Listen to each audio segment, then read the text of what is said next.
So Samsung just unveiled the Galaxy S21 lineup, and I gotta say, this doesn't feel like a strong year for them. Some steps forward, but a lot of steps backward at the same time, and I'm very curious how Samsung fans feel about it, because I'm not that big a fan of Samsung, and I feel betrayed, which doesn't even make sense. Let's begin.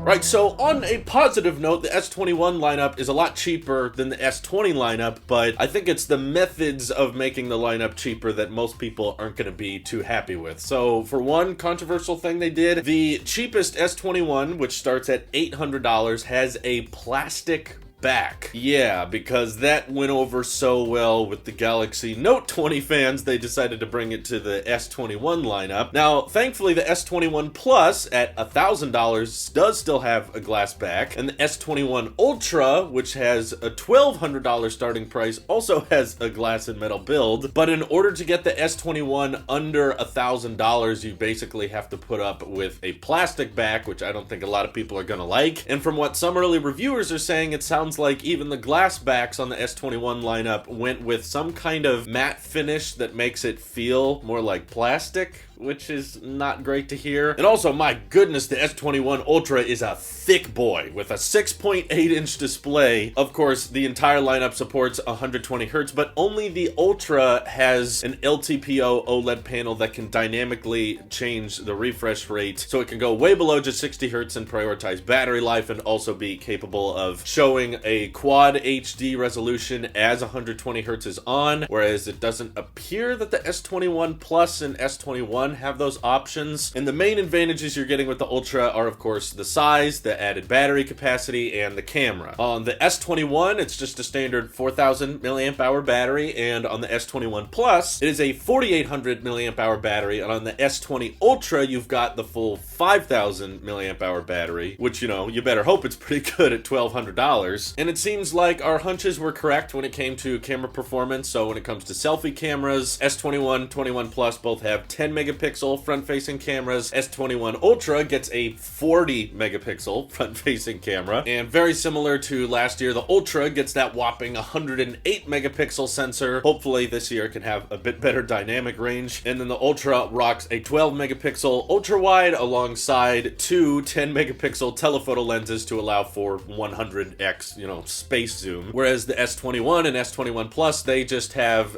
two 12 megapixel sensors, one ultra wide, one regular, and then one 64 megapixel telephoto lens so that you can pinch in and zoom a lot. The S21 Plus is sitting with a 6.7-inch display, which is a little interesting because it's only 0.1 inches smaller than the S21 Ultra. And the regular Galaxy S21 comes with a 6.2-inch display. So I must say, there's only 0.6 inches of variation between the entire lineup. So, not a ton of size options to choose from. And the other weird thing is to see just regular 1080p displays on both the S21 Plus and S21. Normally, we're used to Samsung shipping these phones with, quad HD, but they might leave it at 1080p out the box. Now they're compromising a little bit. So that does actually mean that the iPhone lineup has higher pixel density than a lot of the S21 series. Not the Ultra, but Galaxy S21 has a PPI of around 421, and the PPI for the 21 Plus is actually 394, which is quite a bit lower than every iPhone 12. It's just kind of interesting how the tables have turned, right? Before it was like, iPhones don't have very high resolution, Samsungs have way better. Now it's the opposite